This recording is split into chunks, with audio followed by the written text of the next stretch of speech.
Aujourd'hui, ce que je voudrais, la particularité de Talk with Lady Belle, c'est qu'on on parle pas des choses qu'on peut aller sur Google et trouver sur Google. Parce que si vous voulez savoir comment construire un mariage heureux et durable, vous pouvez aller sur Google, vous allez voir. Mais aujourd'hui, on est en train de parler d'expérience à expérience. Et comme je le disais au début, c'est des personnes chères à mon cœur qui vont partager leur expérience aujourd'hui. Ce sont des bulldozers dans la spiritualité, ce sont nos parents spirituels, à mon mari et à moi-même. Et je suis en train, je cite, le couple Docteur Judith et Diamant Bob Kalonji, que je vais recevoir maintenant sur le grand écran. J'espère que ils sont là maintenant et que vous pouvez tous les voir. Donc, bonsoir maman et bonsoir papa. Bonsoir, Bonsoir, Maman Belinda. Belinda. Alors, pour toutes les personnes qui sont en train de suivre, vous êtes bel et bien en direct sur la page d'Anne Aigle, que je vais vous demander d'aller et de liker et surtout de partager, parce que quand vous partagez, vous permettez à plusieurs autres personnes de voir aussi et de partager ce que vous êtes en train de partager aussi. Donc aujourd'hui, comme vous venez de voir, nous avons le docteur Judith et le docteur Bob Diamant Kalonji. Et on les a déjà introduits, ils nous ont dit bonsoir. Comment allez-vous, papa et maman? Très bien, surtout sous le feu de l'hiver. Hein. Ça va. On se porte bien, on est content dans le confinement allégé. Oui, je peux bien voir que vous êtes bien réchauffé là à côté de la cheminée. Et comment se passe le confinement pour vous? Ça se passe bien. Ça se passe bien dans le sens que Dieu a permis que par ces confinements, que nous soyons avec nos enfants, nos petits-enfants. Ça fait qu'on ne voit pas les temps passer et tout se passe bien par la grâce de Dieu. Alors, ce qu'on va faire, on va commencer par une forme de questionnaire comme un petit jeu où je vais vous poser des questions où vous allez répondre soit juste en vous montrant du doigt comme ça, ou alors vous pouvez, si vous voulez, développer sur la question. Tout dépendra de vous. Alors, la première question que je vais poser, c'est qui, dans le couple, qui est la personne la plus amusante? Qui fait le plus rire entre vous? Et si c'est nous tous qui sommes ex-égaux, on fait quoi? On lève les doigts ou on se pointe toujours? Chacun pointe l'autre. OK. OK.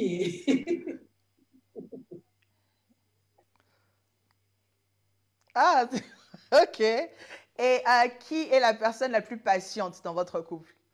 Quand vous faites des courses, par exemple, c'est qui la plus patiente? Oh, OK. Et qui est la personne la plus romantique? Qui dit le plus je t'aime? Ou qui est la personne la plus romantique entre vous deux? OK. Et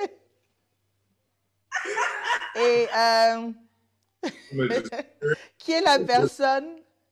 Pardon? C'est dit pas des mots, hein. Dire je t'aime peut se dire avec des actes et avec des gestes, ouais. Avec un silence ou une expression. Donc, je crois que moi, je t'aime, mais je sais qu'elle dit plus que moi, c'est bon. OK. OK. Et qui est la personne la plus aventurière? Qui a plus le goût de l'aventure? Oh là, on ne discute pas. Hein? Nous avons un GPS. Quand je me perds, elle sait qu'on ne sait pas si je conduis très peu parce que je me perds beaucoup. J'aime beaucoup les aventures, les découvertes. Alors, je l'entraîne souvent. OK. Et qui est la personne qui gâte le plus l'autre? Gâter. On se gâte. Ah, ça c'est une bonne réponse, hein? Ah, OK. Et alors, pour terminer, qui gère mieux les finances? Oh. Ça ne se discute pas. Comme moi, j'aime trop gâter les dépenses. Ah, voilà. Et donc, lui, moi, je vais limiter les gâtements, il gère. Ça fait l'équilibre. C'est vrai. Ouais. Là, je retrouve un peu mon couple dans cette réponse. En tout cas, je suis contente, ça m'a fait plaisir. L'échange m'a fait plaisir, mais comme je disais tout à l'heure, le mariage est une institution divine. Et tout ce que Dieu fait est parfait, tout ce que Dieu fait est bon. Mais on voit de nos jours, que ce soit dans l'Église, dans le corps du Christ, les chrétiens ou les personnes non chrétiennes, il y a le divorce qui est en train de s'introduire. Le taux de divorce est en train de prendre des allures un peu excessives dans les deux camps. Mais qu'est-ce que représente le mariage pour vous? Qu'est-ce qu'est le mariage pour vous? Bon, je vais commencer peut-être que, je dis, pour me compléter. Pour nous, le mariage, vous l'avez si bien dit en introduisant, c'est une institution. Et Dieu ne crée rien pour rien. Donc, le mariage, c'est quelque chose de très capital, conçu par Dieu pour rendre la société vivable, heureuse, selon le goût de Dieu. Ainsi, le mariage étant une institution, il a son mode d'emploi avec la peur qu'il a. Et cela étant, le mariage ne peut pas être pris en sérieux parce que c'est de lui que viennent les communautés, de lui que viennent les nations, et de sa qualité de pouvoir, même nos équipes dépendent de la qualité de ce qu'est le mariage. Donc, c'est vraiment une institution, non seulement la plus vieille avant toutes les autres institutions, mais c'est quelque chose qu'il faut prendre au sérieux, mais considérer que ça vient de Dieu. Voilà. Je peux juste dire que c'est un idéal de Dieu pour fonder la société idéale. Donc, voilà un peu comment nous comprenons le mariage. Je viens ajouter quelque chose d'autre. Vous avez dit que une institution, en parlant, nous comprenons que dans une institution, on trouve des principes. Et puis par le principe du droit, la loi. Le droit, on trouve des droits. Alors, parfois, nous comprenons tout ce qui est fondé, tout ce qui est libre.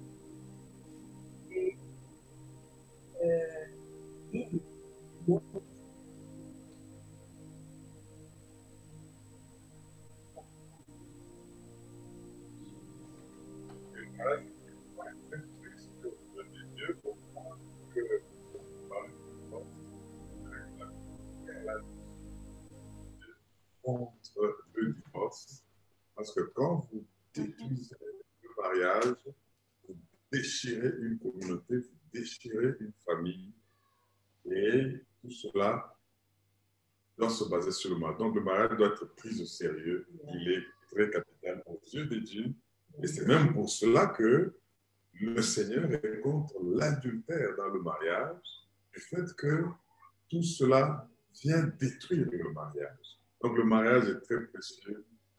C'est comme ça que nous le voyons. Et à cause de cela, on ne peut pas juste sauter comme ça, se lever et dire « je veux me marier parce que mes copines ou mes copains se sont mariés, j'ai pris de l'âge de me marier ». Non, on ne se marie pas comme ça. Il y a tout un destin qui se joue à travers le mariage. Donc, nous prenons vraiment le mariage au sérieux.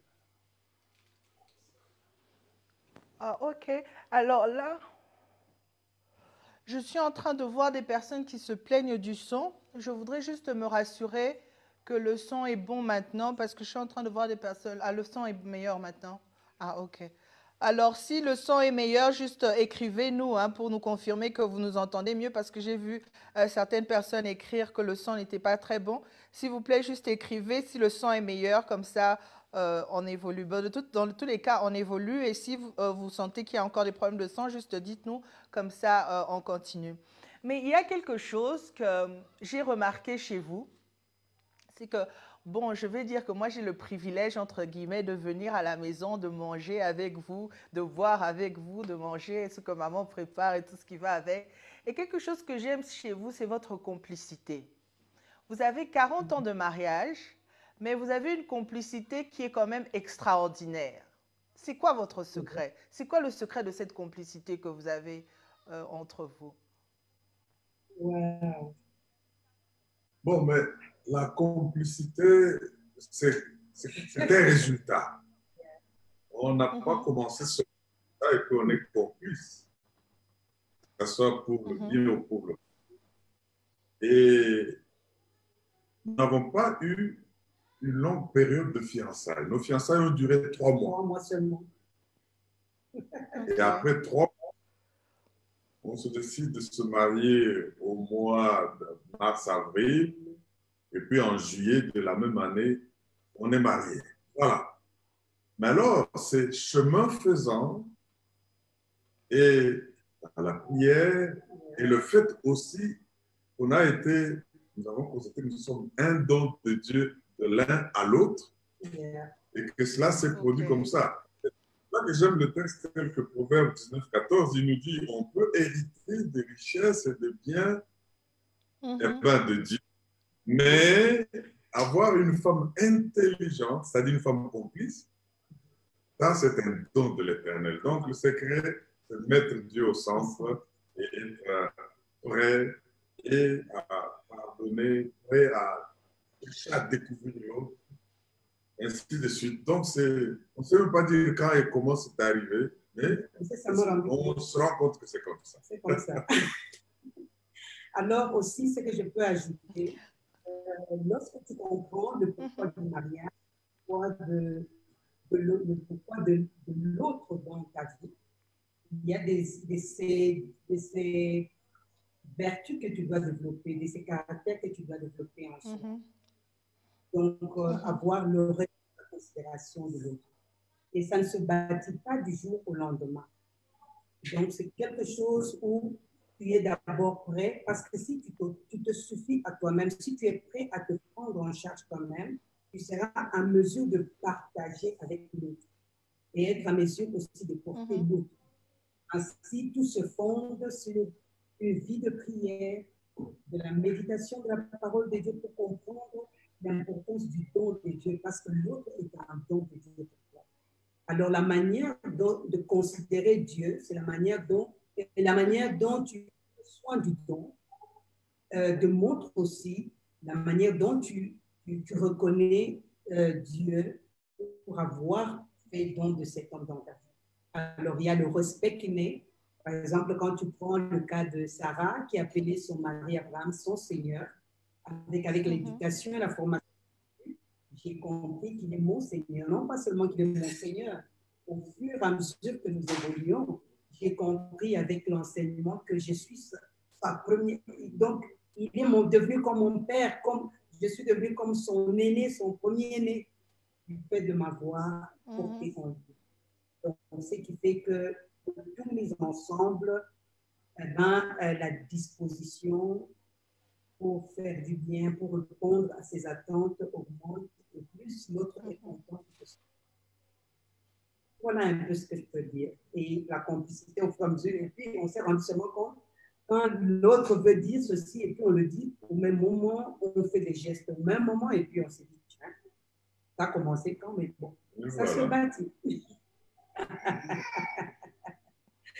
Voilà, c'est de cette complicité-là dont je parle vraiment. Donc, qu'est-ce que vous pouvez dire à un couple, par exemple, qui vient de se marier, par exemple? Est-ce que ces personnes-là doivent attendre 20 ans ou vous avez une pièce, quelque chose de précis que vous pouvez leur dire de partager déjà maintenant pour que cette complicité-là vive, pour qu'il y ait cette complicité-là dans leur couple? Est-ce qu'il faudrait qu'ils attendent 40 ans ou ils peuvent avoir ça une année après leur mariage?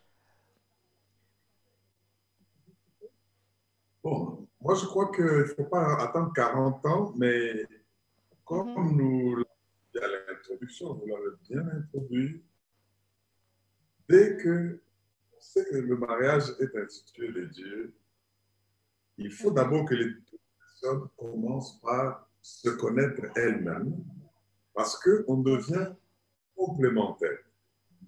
Mais si tu te maries juste pour le précis de te marier, tu dis, j'ai porté mon alliance, j'ai fait ceci, tu risques d'être déçu.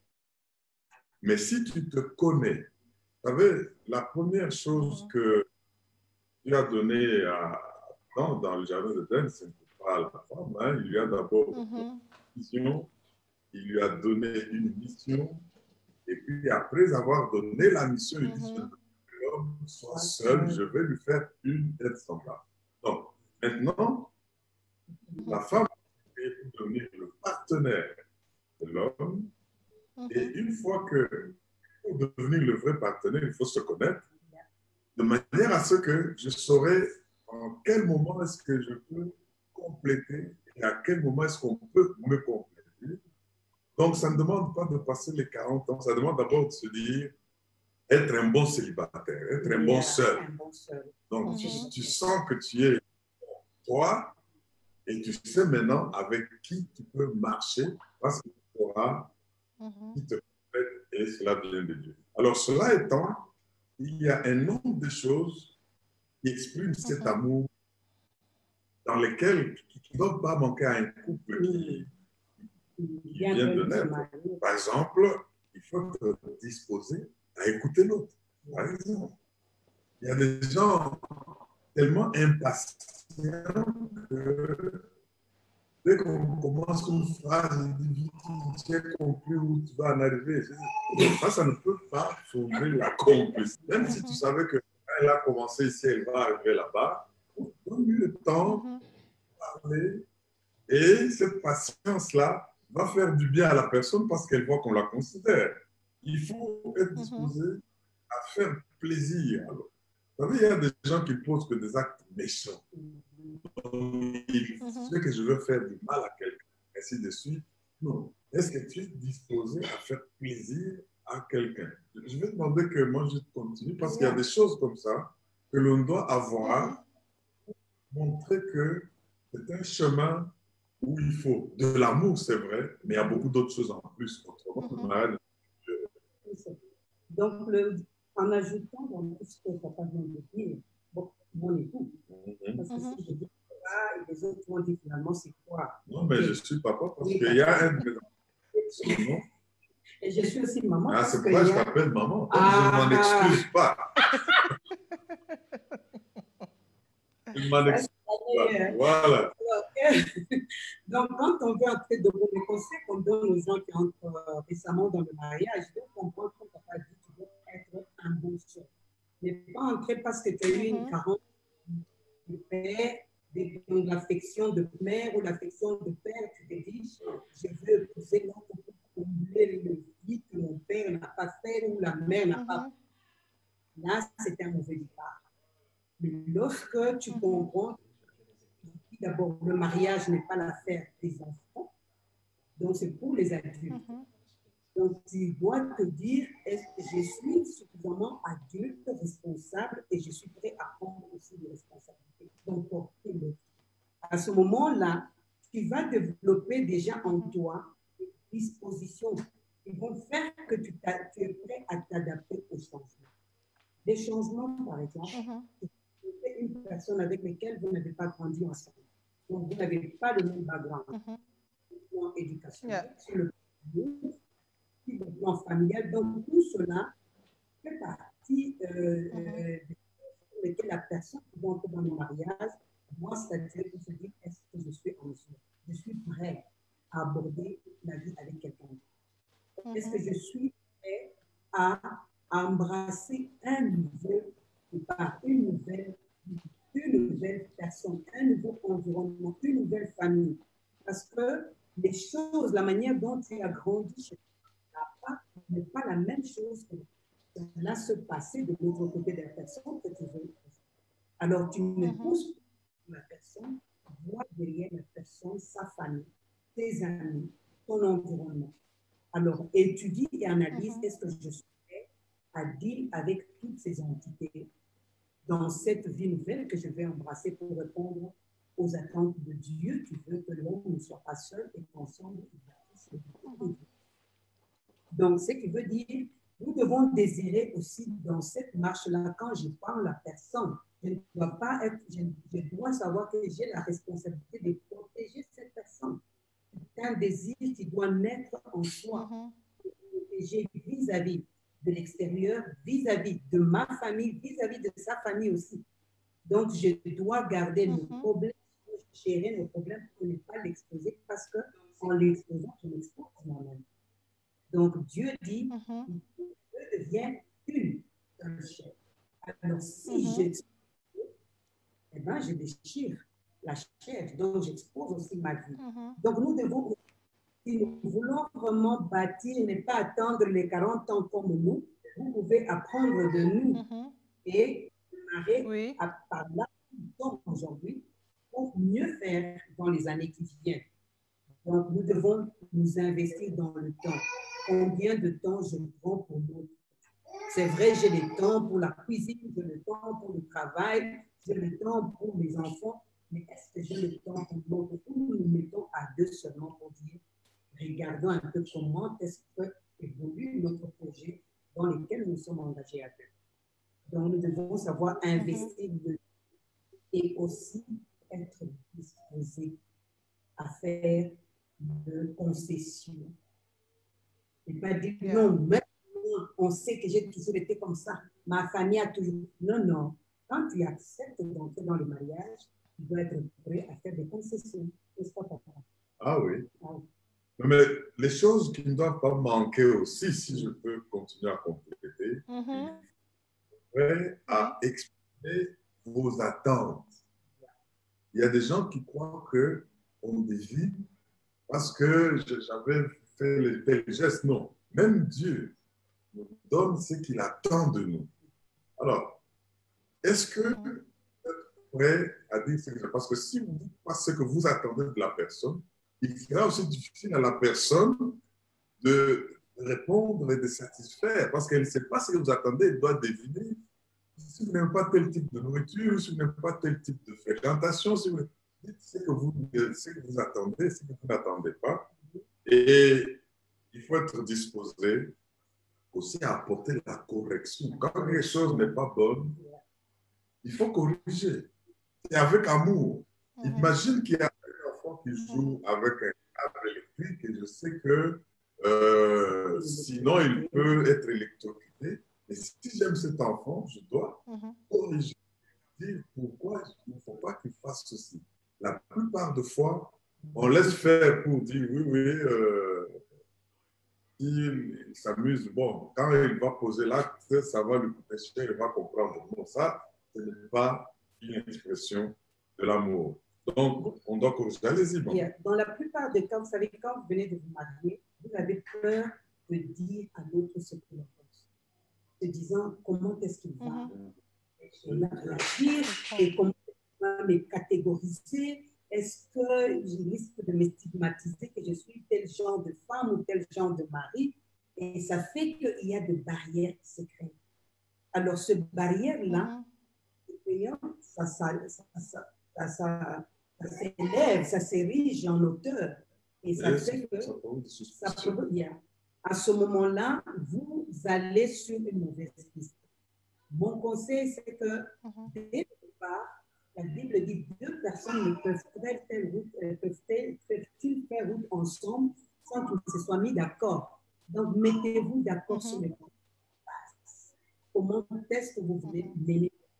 Vous voyez, comme papa l'avait dit, que Dieu, avant de Adam et la femme, lui a donné la vision des choses, les types de responsabilités qu'il doit faire.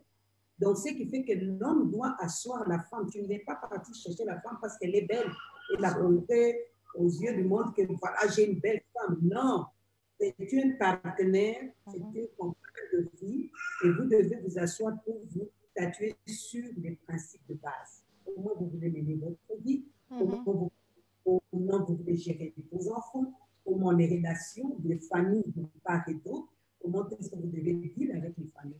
Donc, toutes ces choses-là doivent être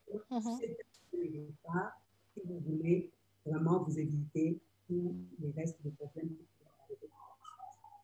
Et je peux terminer en disant ne pas être pardonné. Il faut pardonner. Nous sommes des humains, nous commettons des erreurs, nous commettons des fautes, nous avons des humeurs qui changent.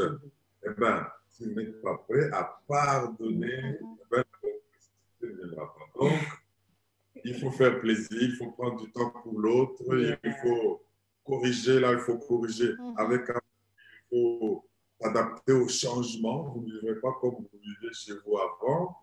Et quand la maman, l'épouse, par exemple, a une grossesse et qu'elle doit mettre au monde, elle doit allaiter, elle doit faire le biberon, il faut maintenant changer pour voir comment vivre. C'est une étape.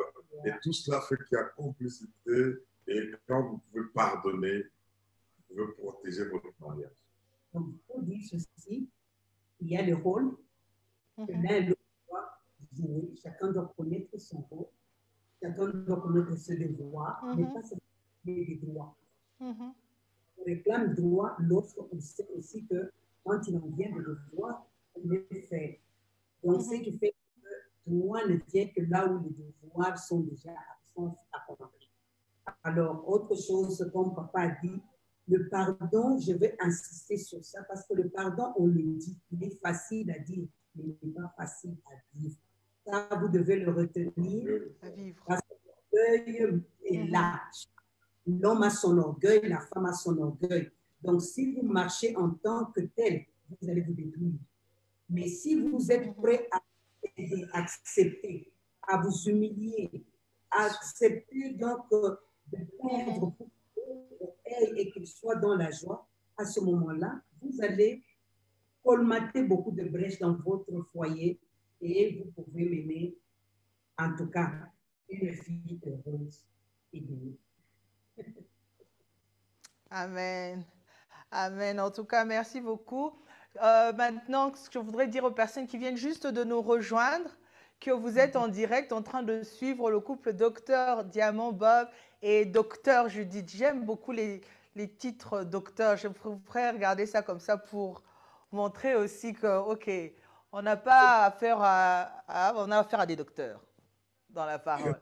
Donc, sinon, ce que je vais vous demander pendant qu'on va passer à la question suivante, parce que nous sommes très presque d'atterrir, c'est de vous voyez le petit carré bleu qui se trouve juste au bas de votre page, c'est de cliquer dessus. Dessus, il est écrit partager. Donc, partager, comme ça, vous allez permettre aussi à vos amis, aux personnes qui sont abonnés à vos pages ou qui sont reliés à vous, de pouvoir participer aussi à ce live. Alors, je reviens à maman Judith et à papa. Je voulais demander, on vous voit on vous voit prêcher, on vous voit sur le podium, sur le pupitre, on vous voit, certaines personnes vous voient peut-être pour la première fois maintenant, ou on vous voit sur les réseaux sociaux. On a l'impression que vous êtes un couple parfait, que tout va bien, que vous voyez qu'autour de vous, il n'y a que des anges. On dirait que vous êtes au ciel, mais vous êtes sur la terre, que tout est parfait. Mais est-ce qu'il vous est aussi arrivé d'avoir des moments difficiles dans votre mariage? Et si oui, comment vous avez fait pour surmonter cela? Eh bien, alors, tu commences ou je commence? Moi, je crois que les moments difficiles ne manquent pas. C'est ce qui fait la beauté du mariage. Le moment difficile, d'abord, du point de vue de santé, par exemple, ça implique parfois une certaine vie dans le mariage.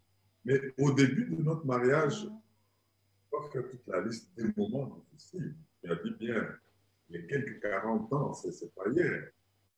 Il s'est passé des moments où, par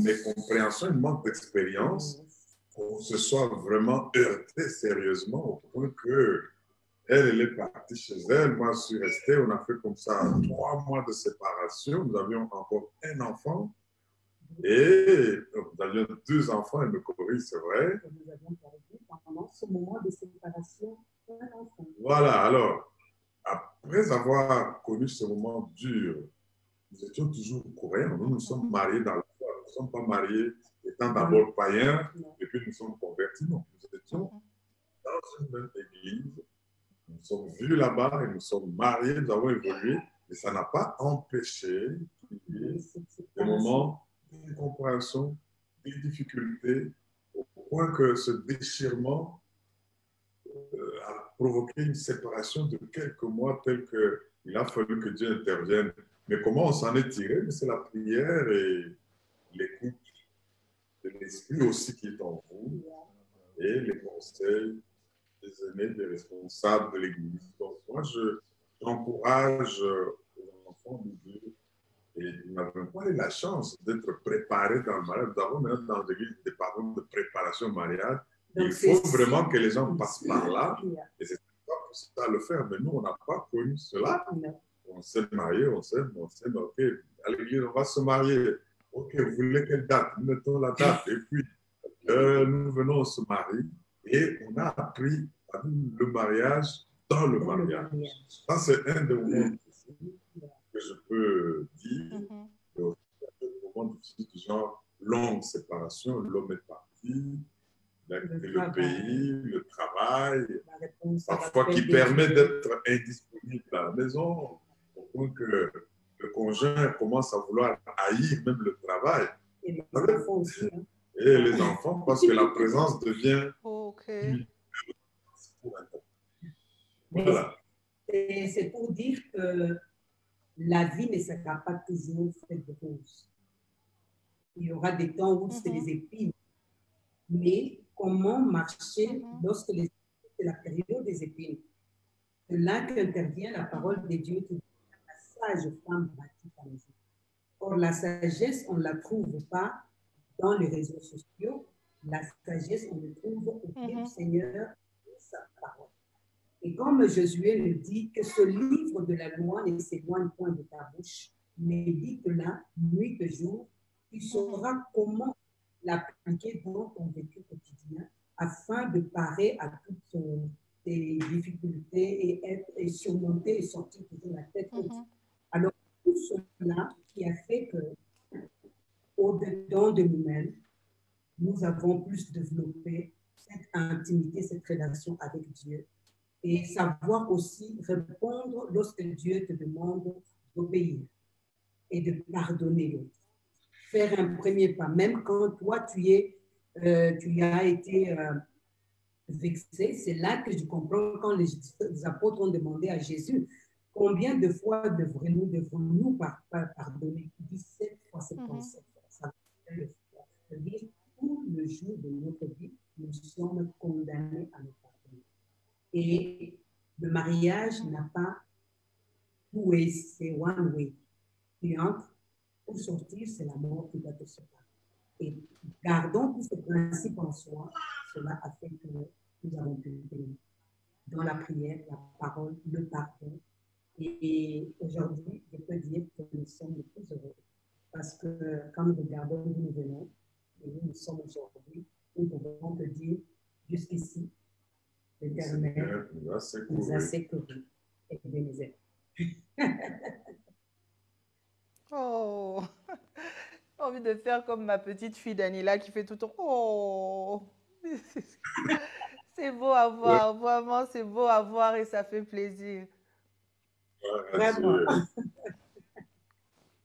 C'est beau à voir et ça fait plaisir. Donc, on peut même dire que ces 40 ans de mariage, c'était des hauts et des bas qui vous ont rendu plus forts tous les jours. Comme ça, ce n'est pas biblique parce que j'entends certaines personnes dire que c'est biblique, mais on dit ceux qui ne vous tuent pas vous rendent plus forts. Absolument. Je ne sais pas à qui est cette phrase, mais ceux qui ne vous tuent pas vous rendent plus fort. Donc, avec tout ce qui va les hauts et les bas de la vie, ça nous construit et ça nous rend plus forts et ça nous rend meilleurs. Mais ce que je retiens de l'histoire que vous venez de dire, c'est qu'il ne faut jamais abandonner. Jamais. Absolument. Jamais. Compter sur le Seigneur. Faut compter sur le Seigneur. Parce que les gens qui ont divorcé, c'est que vous devez retenir. Ce n'est pas qu'ils ne se sont pas aimés. Ils se sont aimés. Même en parents, ils souffrent là où ils sont. Ils ne seront jamais heureux.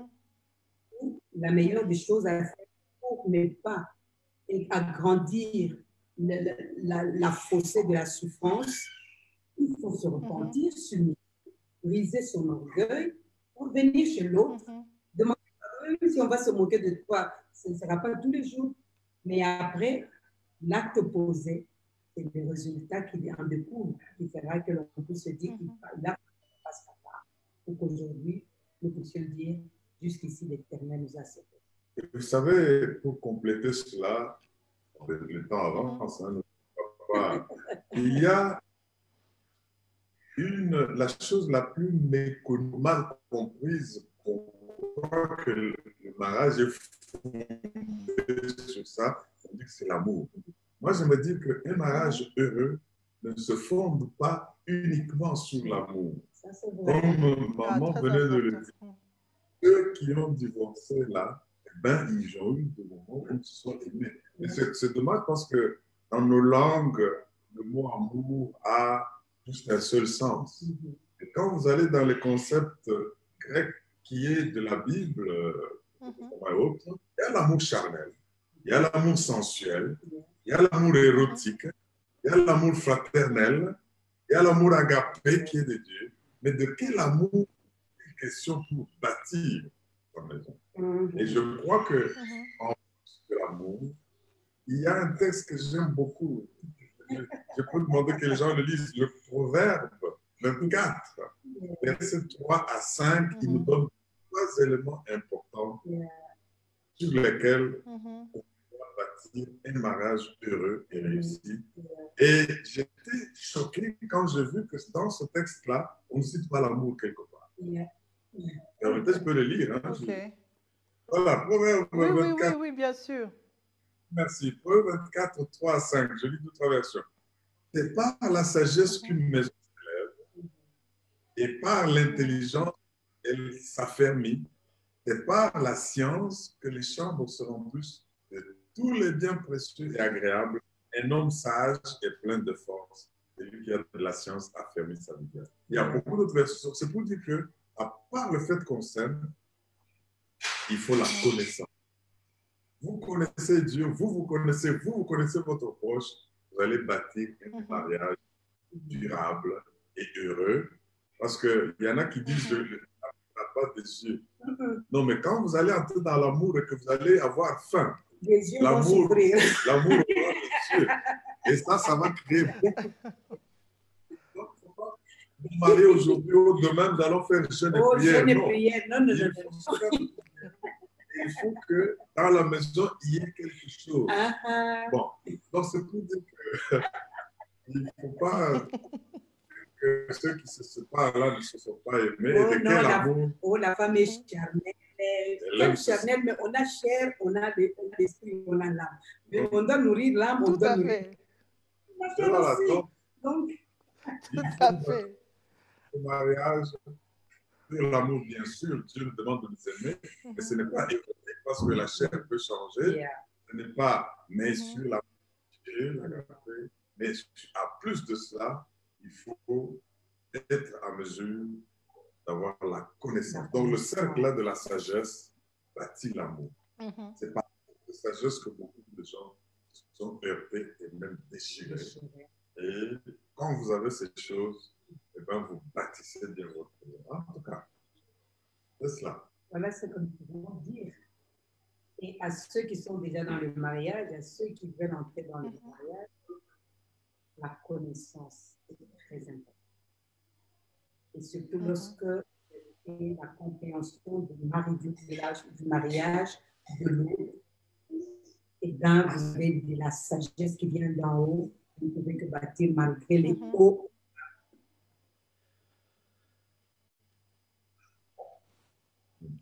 Là, je crois que je n'entendais plus. Vous m'entendez? Ah, ok. C'est bon là, parce que je crois que je vous avais perdu, là, je n'entendais plus. Mais en tout cas, on retient que la sagesse est vraiment importante dans comment bâtir son mariage. Pour avoir un mariage heureux et qui dure, il ne suffit pas seulement d'aimer, comme certaines personnes en est tombées amoureux et puis après se sont relevées. Il n'y avait plus l'amour et par conséquent plus le mariage. Le mariage n'est pas égal à l'amour. Le mariage, c'est beaucoup beaucoup d'autres aspects aussi, comme vous avez partagé tout à l'heure. Et on bénit le Seigneur. Je crois que nous, on va s'arrêter là pour aujourd'hui. J'avais quand même une dernière petite question là, vraiment pour atterrir. Et ensuite, vous allez peut-être nous donner le dernier mot et prier pour toutes les personnes qui sont en train de nous suivre. Mais comment vous avez fait, si vous avez un conseil à donner, comment vous avez fait pour avoir la balance avec toutes les interférences? Il y avait le ministère, parce que je rappelle que vous êtes fondateur, visionnaire des ministères chrétiens Logos Rema mondial, dans le monde international.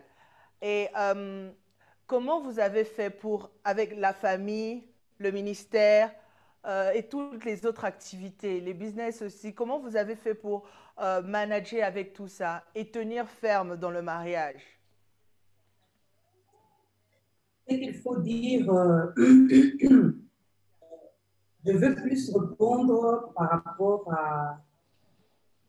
au premier point qu'on avait relevé sur le mariage en tant qu'institution. Donc, nous nous retrouvons dans la famille, nous avons le ministère, nous avons la vie dans la société que nous devons mener, mais nous devons savoir établir les priorités. Et lorsqu'on établit les priorités, quand est-ce qu'il faut s'occuper de l'Église, quand est-ce qu'il faut s'occuper de la famille, quand est-ce qu'il faut s'occuper des autres. Ça demande beaucoup de souplesse, ça demande beaucoup de sacrifices. Donc, je peux dire à tous ceux qui me suivent que ce n'est pas facile d'entrer dans le champ des dieux. Et surtout quand on est... Parce qu'il y aura beaucoup de temps de sacrifice et surtout quand il faut établir le ministère ou implanter les ministères, il y a beaucoup de sacrifices auprès des enfants, auprès de vous-même. Des fois, vous êtes incompris par rapport à vos enfants. Vous pensez que vous les abandonnez. Entre-temps, vous travaillez dans le souci de dire que nous devons faire quelque chose. Pour les enfants, il faut avoir du temps. Le mari doit avoir du temps. Et j'aime mon mari, pourquoi? Il enseigne quelque chose que j'ai toujours aimé. Il dit que les serviteurs de Dieu sont devenus de... Comment tu utilises? Vous êtes la femme de Dieu. Ils passent plus de temps avec la femme d'autrui qu'avec la femme que Dieu leur a donnée, dont ils ont la première responsabilité. OK. C'est l'Église, l'épouse de Jésus-Christ. Jésus-Christ, lui ne prend pas soin, il ne prend pas beaucoup de temps avec son épouse. Alors, donc, pour ça, là, c'est question avec le temps. Plus on évolue, on essaie de... Mais il faut la grâce de Dieu. Oui, il faut savoir ce que vous faites, à quoi vous les appelez. Si vous touchez à tout, à la fois. Ouais, tel fait ceci, je peux aussi le faire, tel fait non. Mais quand vous savez à quoi vous les appelez et que vous l'avez communiqué à votre partenaire, vous savez regarder dans la même direction. De sorte que ce que vous devez faire vous-même, ce que vous devez déléguer, vous devez déléguer. Et quand les enfants grandissent, c'est des partenaires. Il faut aussi qu'ils fassent quelque chose, ainsi de suite. Et de cette manière-là, chemin faisant, avec l'aide de Dieu, on finit par et son mariage et ses activités dans la société. Amen. Merci beaucoup, en tout cas. Merci. Surtout moi, en tout cas, j'ai entendu avec deux oreilles parce que je suis vraiment dans tout ça aussi. Donc, j'ai vraiment bien retenu ma part aussi. Mais dites-moi un peu, quel serait le mot de la fin? Qu'est-ce que vous pourrez dire? Qu'est-ce que vous pouvez dire aux personnes qui nous suivent, qui ne sont pas encore mariées, qui voudraient se marier, qui sont déjà mariées? Qu'est-ce que vous pourrez les dire? Quelle est la formule, si je dois dire comme ça, ou quel conseil, ou quel dernier mot vous pouvez leur dire pour un mariage heureux et un mariage qui traîne, durable?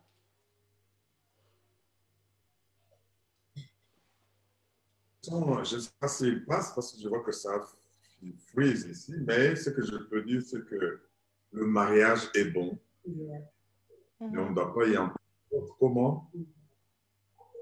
Et comme la parole de Dieu nous le dit, qu'il soit honoré de tous. Et que le lit conjugal soit exempt. Qui honoré de tous, c'est honoré des parents, des beaux-parents, des belles familles, honoré des amis, honoré même par soi-même. Le mariage est honoré de tous. Dieu fait sa grâce, ne le bâtissez pas seul. Celui qui bâtit, s'il bâtit seul, eh ben, il bâtit en vain. La sentinelle qui veille, si elle veille seule, elle veille en vain. Il faut que ce soit une corde à torrent. Le troisième torrent de la corde, c'est le Seigneur Jésus. Et les difficultés viendront, les tempêtes viendront, mais cette corde-là ne va pas lâcher. Et l'Esprit de Dieu qui est avec nous nous révèle au jour le jour ce que nous devons faire. Donc, il faut vivre son mariage heureux, bâti sur l'amour, bâti sur la connaissance de l'un de l'autre de Dieu, et où Dieu est celui qui est le centre. Ça, vous ne pouvez que réussir.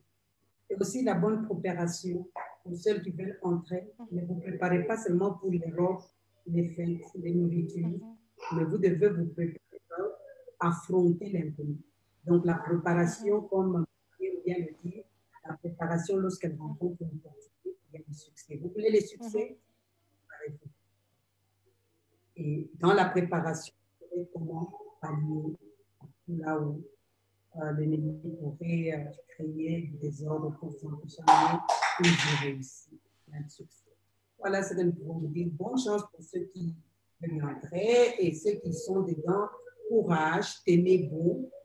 Les souffrances que vous endurez peut-être pour le moment, c'est des courtes durées, mais la joie, comme nous sommes en train de partager, c'est des longues durées comparées à la France que vous pouvez avoir comme épreuve pour bâtir votre foyer. Et qui sont sur le point de divorcer, j'encourage à revenir à leur propre, au bon sens et à considérer le mariage comme étant une œuvre de Dieu et l'honneur de Dieu. Amen. Amen. Merci beaucoup. Merci beaucoup, maman. Merci beaucoup, papa.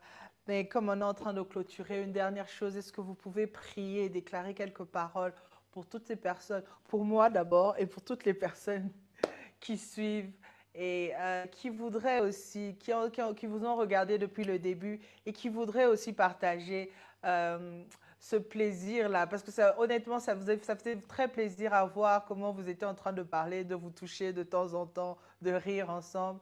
Alors, si vous avez quelque chose, des paroles que vous pouvez déclarer, une prière que vous pouvez adresser à Dieu en faveur de toutes les personnes qui sont en train de suivre en ce moment. Oh, les paroles que nous pouvons déclarer, c'est que Dieu est le Dieu de qui tire l'heure dans toutes les familles de la terre et de le mariage.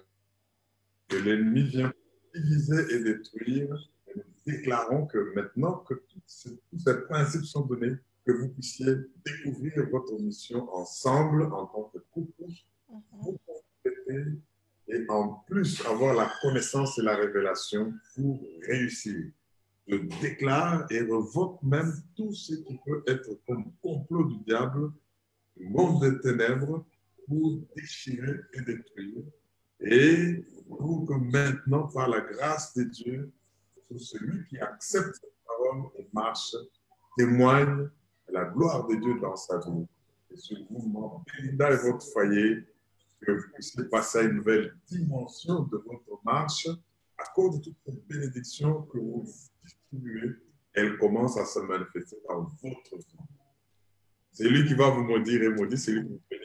Et béni parce que vous êtes unis ensemble par le Seigneur Jésus.